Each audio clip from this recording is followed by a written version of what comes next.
Assalamualaikum warahmatullahi wabarakatuh. Perkenalkan, nama saya Safira dengan NIM 30220240110. Nah, di sini saya ingin mempresentasikan tentang PESDM dan genesa mineral bukan logam.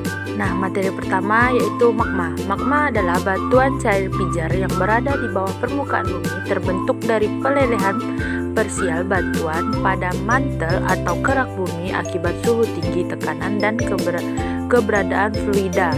Nah, adapun komposisi magma sebagai berikut. Pertama, senyawa non-volatil merupakan komponen utama pembentukan magma seperti SiO2, Ai2O3, Fe2O3, FeO, MnO, CaO, Na2O, K2O, TiO2, P2O5.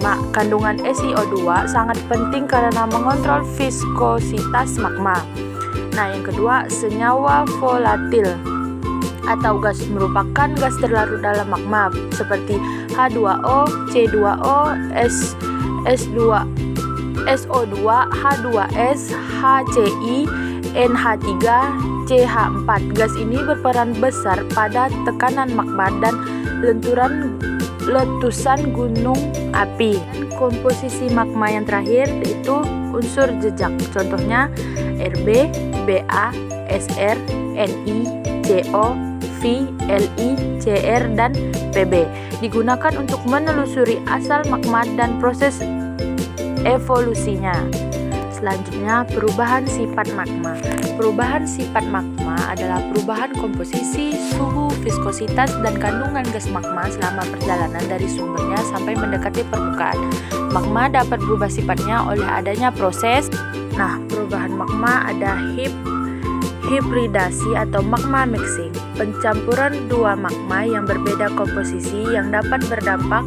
Pertama, komposisi magma menjadi campuran. Perubahan viskositas dan suhu dapat memicu letusan karena ketidakseimbangan sistem magma. Nah, yang kedua, sinterkis atau asimilasi. Proses asimilasi dengan batuan samping dan memiliki dampak. Komposisi magma berubah, viskositas magma bisa bertambah dan membentuk magma lebih fleksik. Dan yang terakhir, anteksis, peleburan pada batuan kedalaman sangat dalam yang kemudian bercampur dengan magma dan memiliki dampak penambahan material baru ke magma dan mengubah komposisi kimia dan mineralogi magma. Batuan. Nah, di sini ada 3 jenis batuan. Pertama, batuan beku terbentuk dari pembekuan magma. Kedua, batuan sedimen dari pengendapan bahan-bahan padat dan diangkut dalam suspensi oleh media angkut seperti air dan udara.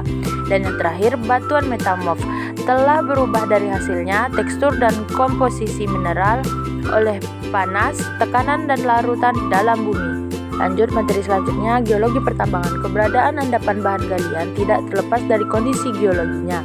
Geologi pertambangan dapat menjelaskan tentang fisiografi, stratigrafi, dan struktur geologi. Pertama, fisiografi.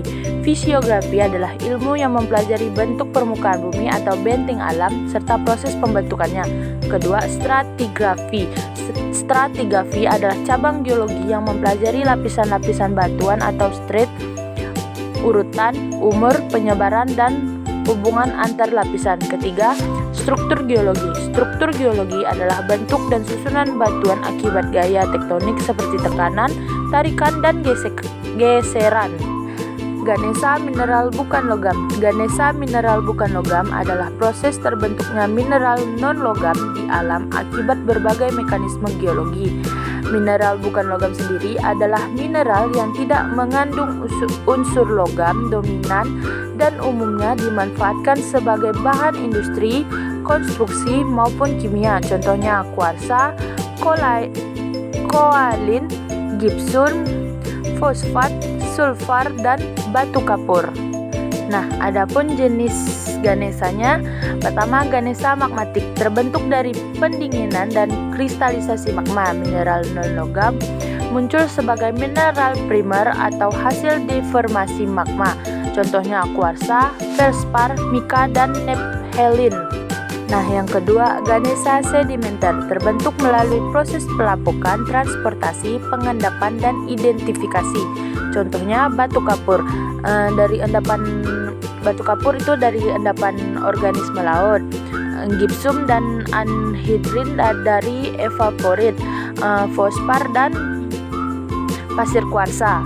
Yang ketiga, Ganesha metamorf terjadi akibat perubahan tekanan dan temperatur tinggi yang menggunakan mineral sebelumnya tanpa melebur. Contohnya marmer dari batuan kapur, kuarsit dari batu pasir psa, dan grafit. Keempat, Ganesha hidrotermal terbentuk dari larutan panas atau fluida hidrotermal yang mengendapkan mineral di rekahan batuan.